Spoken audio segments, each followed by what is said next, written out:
Muy buenos días, mi nombre es Marisol Espinosa, soy estudiante de emergencias médicas de la Universidad Autónoma de Chiriquí, de la Facultad de Medicina de la Escuela de Emergencias Médicas. El día de hoy vamos a estar hablando sobre lo que es el trauma multisistémico. Para empezar, vamos a dividir lo que es el politraumatismo del trauma multisistémico. En el politraumatismo, el paciente tiene más de una lesión grave. Y en el trauma multisistémico, el paciente tiene una o más lesiones lo suficientemente graves como para afectar a más de un sistema corporal. Por ejemplo, un paciente con una herida de bala en el pecho y una extremidad dolorosa, hinchada y deformada es un paciente politraumatizado que tiene más de una lesión grave. También es probable que sea un paciente multisistémico porque tiene la posibilidad de lesión en la columna, lo que afectaría al sistema nervioso. Además, la herida de bala en el tórax puede afectar parte o totalidad del corazón y los grandes vasos sanguíneos, que esto afectaría lo que sería el sistema cardiovascular. Los pulmones también pueden verse afectados, afectando el sistema respiratorio y quizás algunos órganos cercanos como el vaso, el páncreas, el hígado, los riñones, el estómago e incluso los intestinos, que vendría siendo lo que son el sistema endocrino, hepático, renal y digestivo. Determinación de la gravedad del paciente. Cuando nos acercamos por primera vez a la escena de trauma, es necesario obtener la mayor cantidad de información posible para tomar las mejores decisiones. Decisiones críticas, tal vez las decisiones más importantes que se tomarán para cualquier paciente traumatizado, las podemos dividir en tres, que son, número uno, la prioridad o gravedad que tiene el paciente. 2. Limitar el tiempo de la escena o no. 3. ¿A qué hospital o método de transporte es mejor para el paciente? Hay tantas variables en la escena de trauma que es imposible proporcionar unas pautas exactas para cada situación. Las decisiones que se tomen se basan en varias cosas, incluida la condición del paciente, la proximidad de los hospitales, las opciones disponibles del transporte, la evacuación médica aérea, protocolo y el consejo de la dirección médica. Algo muy importante a recalcar es que pasar más tiempo en la escena para tratar una lesión que no pone en peligro la vida del paciente puede reducir las posibilidades de supervivencia del mismo. Cuando atendemos este tipo de pacientes con traumas multisistémicos, hay que considerar diferentes escenas. Podemos encontrarnos en una situación donde estemos en una ubicación suburbana, que es más accesible, que demoramos 5 minutos desde el lugar hasta el hospital de trauma y el paciente puede ser llevado rápidamente a este centro para recibir la atención. En otras ocasiones nos encontraremos a un lugar más alejado donde el tiempo sea aproximadamente de 30 minutos y se le tenga que brindar apoyo avanzado a nuestro paciente porque son pacientes que están muy inestables y si no se le brinda esta ayuda, el paciente puede que no resista hasta llegar al hospital donde va a recibir la atención. También va a haber ocasiones donde estamos en una zona muy rural de hasta 45 minutos en carro y, o hasta 2 horas y debemos llevar a nuestro paciente o encontrar un medio, ya sea un helicóptero o un transporte acuático, para llevarlo al centro de trauma a que sea atendido. ¿Cómo se determina la gravedad del paciente? Esto toma tres aspectos principales, que son los determinantes fisiológicos, los determinantes o criterios anatómicos y el mecanismo de lesión, que más adelante, a medida que avance la presentación, voy a ir explicando. Empecemos hablando sobre los criterios fisiológicos. Cada vez que haya un paciente en un estado mental alterado, hipotensión o con una frecuencia respiratoria anormalmente lenta o rápida, debe colocar a este paciente como alta prioridad y transportarlo de inmediato a un centro de traumatología cuando esté disponible.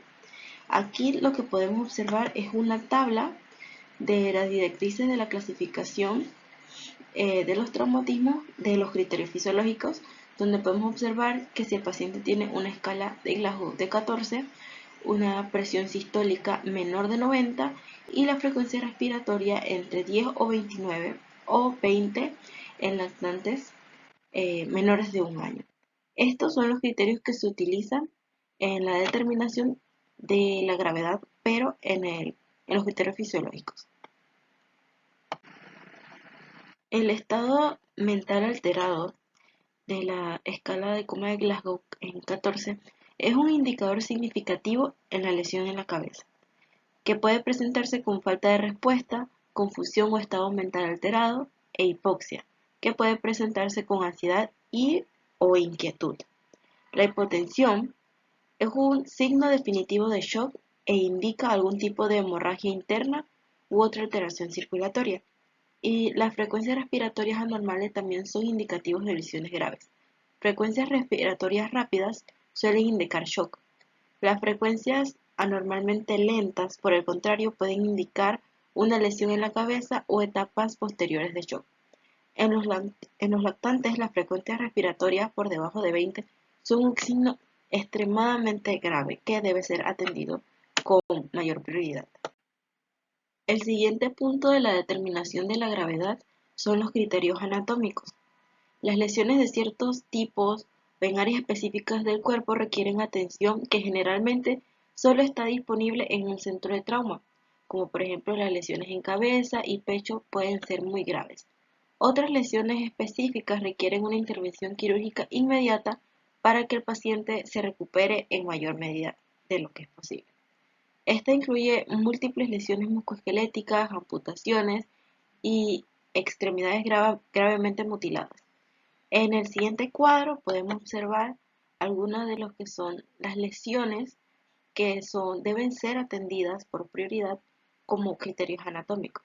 Todas las lesiones penetrantes en la cabeza, el cuello, el torso y las extremidades proximales al codo y la rodilla, el cofre de Mayales, 2 o más fracturas proximales de los huesos, una extremidad aplastada o mutilada, la amputación proximal de la muñeca y el tobillo, las fracturas pélvicas son fracturas o son lesiones altamente que tienen un alto nivel de sangre, que las personas suelen desangrarse, las fracturas de cráneo abierta o cerrada y las parálisis. El último punto de la determinación de la gravedad es el mecanismo de lesión. Un mecanismo significativo de lesión no garantiza que el paciente tenga una lesión grave. Sin embargo, en ausencia de criterios fisiológicos o anatómicos, el hecho de que fuerzas significativas hayan actuado sobre el cuerpo hace que los licenciados técnicos en emergencia médica actuemos de manera más cautelosa. Aquí está el cuadro de las directrices de triaje de traumatismo y de los criterios del mecanismo de lesiones. Las caídas, tenemos que tener un alto nivel de cautela en adultos cuando sufren caídas de más de 20 pies. Un piso equivale a 10 pies. A niños, 10 pies o 2 veces la altura del niño. En los accidentes automáticos o de carros, tenemos que tener mucho cuidado y tener una gran sospecha del mecanismo de lesión para atender a nuestros pacientes. Los accidentes en motocicleta, los accidentes que ocurren entre auto y peatón o auto y ciclista, tienen que ser evaluado el mecanismo de lesión para tener una sospecha de qué tipo de lesiones tiene nuestro paciente a la hora de ser atendido. A pesar de que los 3 criterios principales son los que acabamos de ver para la determinación de la gravedad, también hay consideraciones especiales y pacientes que deben ser considerados como especiales. Los pacientes que tienen ciertas afecciones, como los que toman anticoagulantes, los que tienen una enfermedad renal en etapa terminal, las embarazadas, también pueden requerir un transporte a un centro de trauma, pero generalmente se deciden por caso. Un ejemplo puede ser un paciente que probablemente requiera clasificación a un nivel superior de atención, es cuando un paciente geriátrico que ha tenido una caída está tomando medicamentos anticoagulantes y tiene una lesión en la cabeza.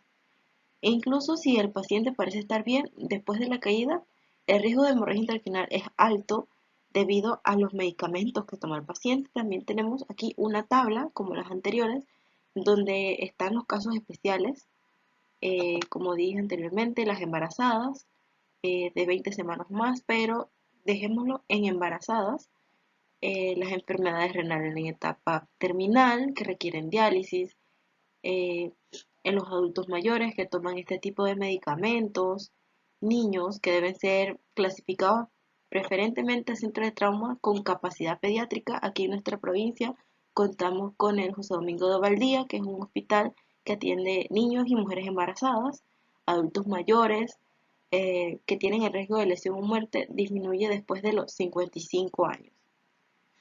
Todas estas consideraciones debemos tomarlas al momento en que decidimos llevar a nuestro paciente a un hospital que pueda brindarle la atención adecuada. Heridas internas. Como ya sabemos, el trauma multisistémico es aquel que es grave y que a menudo involucra diferentes órganos internos. Esta característica que vemos aquí, interna, externa, revisa lesiones internas comunes y su presentación externa como una revisión. Por ejemplo, en el neumotórax, que es en la parte, lo que es el neumotórax, sucede en la parte interna del cuerpo, pero por fuera podemos observar lo que son sonidos pulmonares disminuidos o ausentes de un lado, dificultad respiratoria, pulso elevado, posible lesión en ese lado del pecho.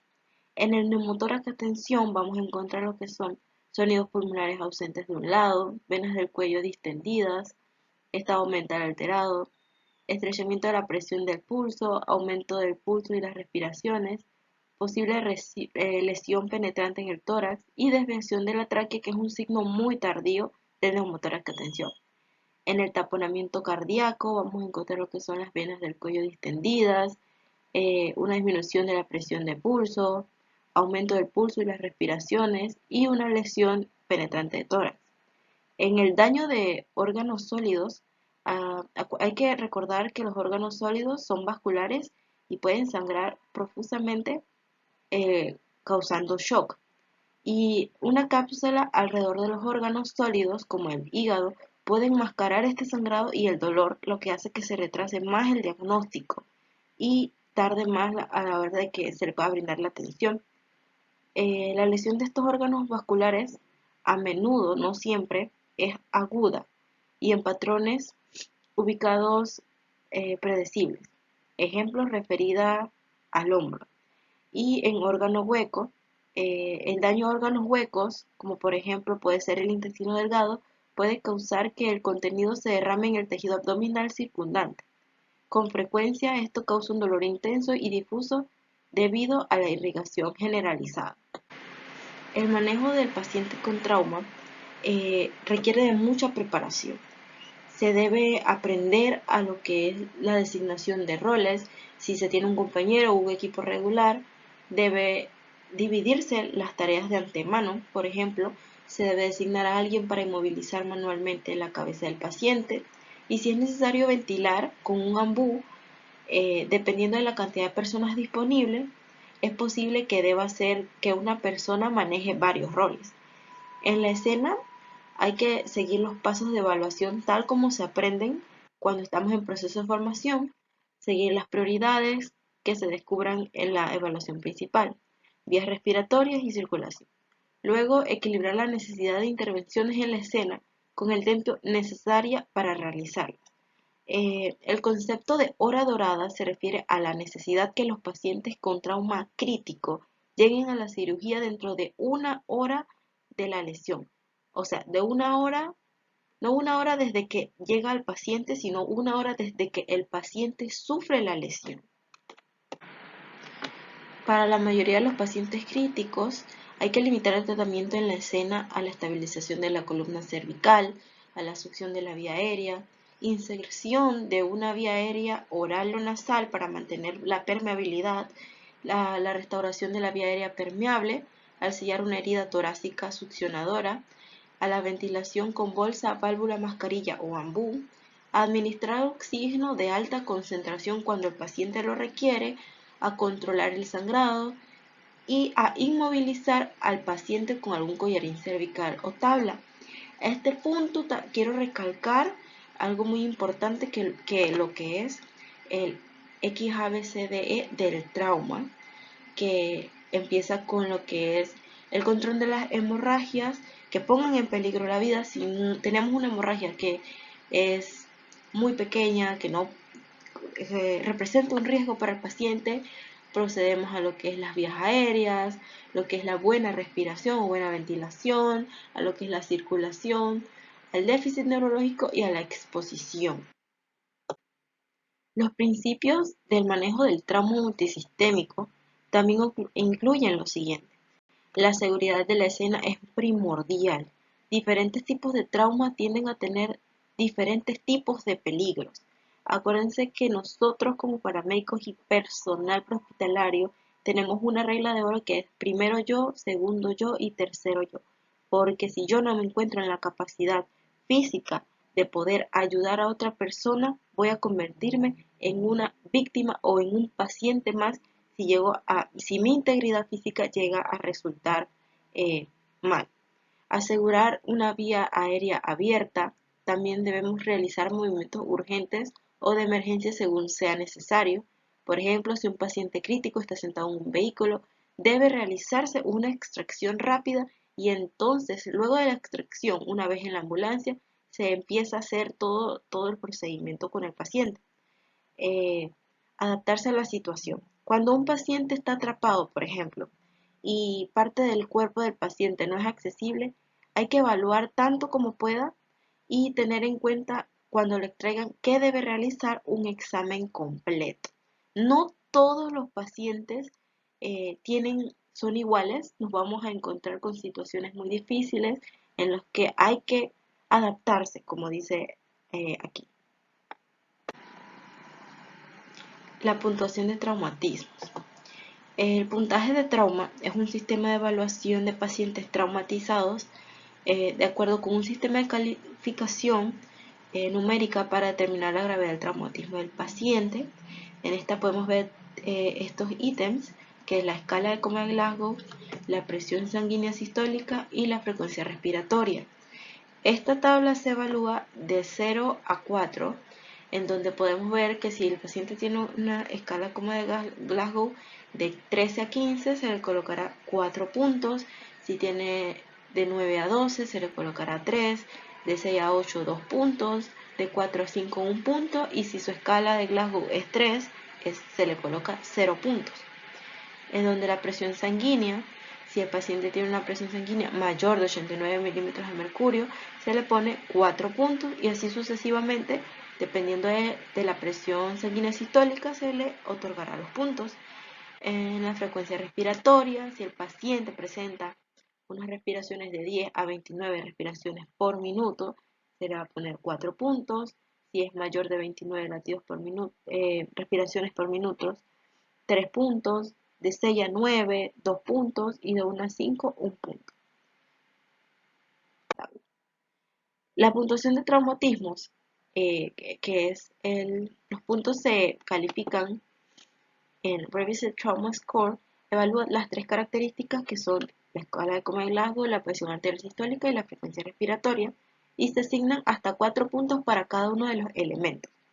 Cuanto menor sea la puntuación, más grave será la lesión del paciente y menor la probabilidad de que sobreviva, incluso con una atención excelente. Conclusión. El trauma multisistémico es una afección grave en la que 2 o más sistemas principales del cuerpo resultan lesionados o afectados. Reconocer el traumatismo multisistémico, clasificar correctamente, transportar con prontitud y elegir el destino correcto son vitales para la supervivencia del paciente. Una determinación de la criticidad es una de las decisiones más importantes que puede tomar un técnico de emergencias médicas o licenciado en emergencias médicas para el paciente de trauma. Solo identificando cuándo es potencial para que exista una lesión grave es vital. Las decisiones de prioridad y transporte de su paciente se basan en estas determinaciones. Toda la información utilizada para la realización de estas diapositivas fue sacada del libro de Emergency Care de la 12ª edición de Daniel Lima. Muchas gracias.